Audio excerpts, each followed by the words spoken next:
नमस्कार जय जगन्नाथ मु विश्वजित स्वागत करुच्ची tech Biswajit official YouTube channel को आशा करुच्ची आपण मैंने बहुत भलरे थे। आज भिडटी मु कहा पर बनाऊँगी ना डीबीटी एनेबल किपरि भाव में आपण बैंक खाता करेंगे आपणकर डीबीटी एनेबल होती कि नहीं। ये डीबीटी कौन डीबीटी हूँ डायरेक्ट बेनिफिट ट्रांसफर माने सरकार तरफ सीधा सड़क आसुवा प्रोत्साहन राशि कस्टमर बैंक खाता को जाए जेपरिक सुभद्रा योजना आगक जो वर्तमान आसूची से ही पैसाटी डीबीटी मध्यम दिज्व एवं एलपीजी सब्सिडी जदि आपंकर आसूना किपरि भाव में आसो से उपाय मुझे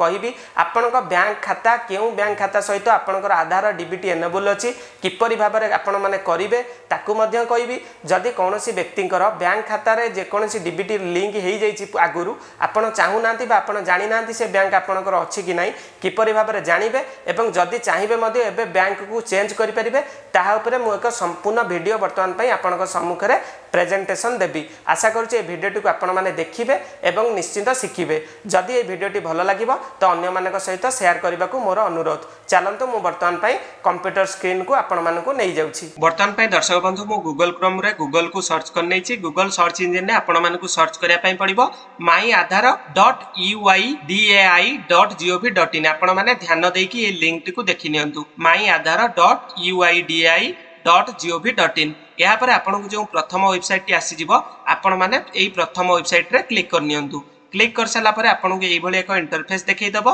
देखि नियंतु वेलकम टू माय आधार। एठी आपन को राइट साइड कॉर्नर रे देखौथिबो लॉगिन रो सेक्शन टी आपण माने देखि पारुथिबे। लॉगिन ऊपर वर्तमान पे आपन को क्लिक करिया पई पड़िबो। तो चलंतु मु लॉगिन ऊपर क्लिक कर नउची। लॉगिन ऊपर क्लिक कर साला परे आपन को एई भली एक इंटरफेस देखै दबो। तापर प्रथम बॉक्स रे आपनकर आधार कार्ड रे नंबर टी को प्रथम बॉक्स रे पकै दियंतु एवं द्वितीय जो लिखा है एंटर कैप्चा एठी जो नंबर टी आपण पाखे देखौथिबो सेही नंबर टाको एंटर कैप्चा बॉक्स रे पकईकी लॉगिन ओटीपी ऊपर क्लिक कर नियंतु आपण माने। तो चलंतु मु एई प्रोसेस टी को कंप्लीट करके आपन को देखै दउची। आधार कार्ड नंबर टी मु वर्तमान सिक्योरिटी रीजन रो हाइड कर नैची। या पर देखंतु एई भली भाबरे मु कैप्चा टी को लेखिकी लॉगिन ओटीपी ऊपर वर्तमान पई क्लिक कर नउची। या पर देखंतु आपनकर आधार रजिस्टर्ड मोबाइल नंबर को गोटे ओटीपी प्राप्त होइतिबो सेही ओटीपी टी को आपन को एठी पकेबा पई पड़िबो। आपण मानकु ध्यान देकी मु गोटे इन्फॉर्मेशन एठी कहबा पई चाहूची जेउ मानकर आधार कार्ड रे फोन नंबर लिंक नाही सेही मानकर एई प्रोसेस माने आपण माने आपनकर बैंक खाता लिंक अछि कि नाही चेक करि परिबे नाही।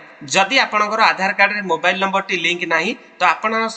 निकटस्थ जनसेवा केंद्र किंबा आधार केंद्र को जाईकी आपनकर आधार कार्ड रे मो निज मोबाइल नंबर टी को अपडेट करबा बाध्यतामूलक अटे। वर्तमान पई ओटीपी टी को मु पकै देइची। ओटीपी टी को पकै सला परे वर्तमान पई आमे माने लॉगिन ऊपर क्लिक कर दवा। चलंतु मु लॉगिन ऊपर क्लिक कर नउची। एहा परे आपन को एई भली एक इंटरफेस देखै दबो। आपण माने ध्यान देकी देखंतु आपन को केउठी क्लिक करिया पई पड़िबो दर्शक बंधु ना बैंक सीडिंग स्टेटस ऊपर आपण माने क्लिक करिया पई पड़िबो। एहार माने होची आपनकर केउ बैंक सहित आपनकर आधार कार्ड टी माने डीबीटी लिंक अछि आपन को जणा पड़ि जिवो। चलंतु मो एहार ऊपर क्लिक कर नउची। देखंतु एहा परे आपन को एठी लिखि दउची कोन ना congratulation your Aadhaar bank mapping has been done. यार अर्थ होची वर्तमान पई देखंतु एई व्यक्तिंकर आधार कार्ड रो शेष 4टी नंबर देखौची सिक्योरिटी रीजन पई बैंक नेम माने केउ बैंक आपनकर लिंक अछि आधार सहित एठी कोन लेखुची इंडिया पोस्ट पेमेंट बैंक माने आईपीबी रो गोटी अकाउंट एई व्यक्तिंकर अकाउंट सहित आधार सहित लिंक हेकी अछि एवं बैंक सीडिंग स्टेटस एटा हला मुख्य जिंस वर्तमान पई एक्टिव अछि।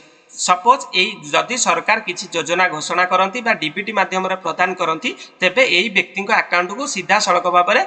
एई बैंक खाता को इंडिया पोस्ट पेमेंट बैंक को पळै आसीबो। आई होप आपण माने बुझी पारुथिबे। अगेन लास्ट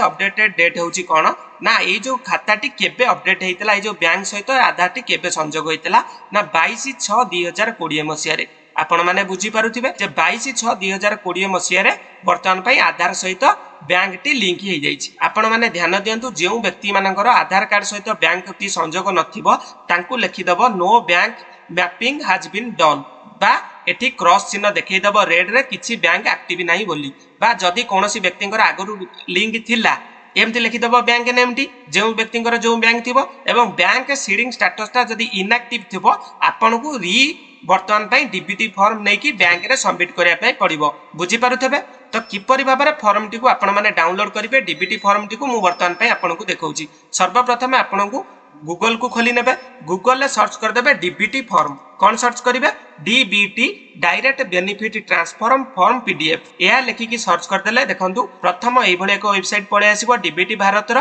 बर्तमान पे आधार सीडिंग प्रोसेस पीडीएफ उपरे आमे माने क्लिक करनबा आधार सीडिंग प्रोसेस उपर जतल पई क्लिक कर दउचंदी आपनकु 3 नंबर फॉर्म टी मुख्य काम होउची 3 नंबर फॉर्म रो 3 नंबर फॉर्म उपरे डायरेक्ट स्क्रॉल करिकि पळे आसीबे 3 नंबर फॉर्म टी को एई फॉर्म टी को आपण मानकु प्रिंट आउट करिकि आपनकु जो बैंक रे आपनकर खाता अछि बा आपण लिंक करिया पई वर्तमान चाहुचंती सेही बैंक को जिबा पई पड़िबो प्रथम eighty signature thumb impression of customer जो व्यक्ति bank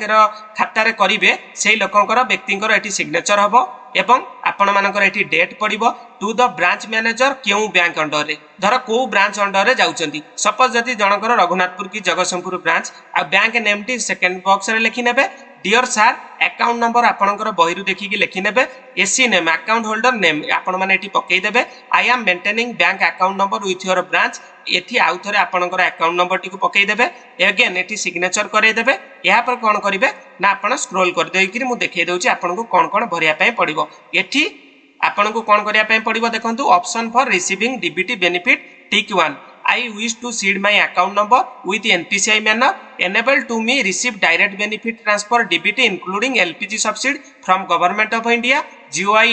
in my above account I understand that if you want more than one benefit transfer is due me I will receive all benefit transfer in the same account number for customer who have not so far seeded account with NPCI manner यार अर्थ होची आपण के account number T पकई देबे आपण eighty मत प्रकाश करूचंती जे कि आपनकर एही अकाउंट को सरकार द्वारा जे कोनोसी डीबीटी द्वारा ट्रांसफर करा जिवो एलपीजी सब्सिडी हो बा आपनकर जे कोनोसी जिंस हो जेमति सुभद्रा योजना पैसा हो सब एही अकाउंट नंबर को आसीबो जदि आपनकर सेकंड ऑप्शन टी कोन अछि I have already have an account with name of the bank having IIN number, account number and seated with NPCI manner for receiving DBT for I request you to change my NPCI mapping DBT benefit account to my account with your bank. Second option T केउ व्यक्ति मानक पई जदि कोनोसी व्यक्तिंकर अलगा को bank रे DBT T अछि सेही बैंक खाता से आउ चलौ नांती बा चाहू नांती सेही बैंक को तांकर टंकाटी जिबा पई सेही माने सेकेंड रे ऑप्शन टी रो सेही मानकर कार्यक्रम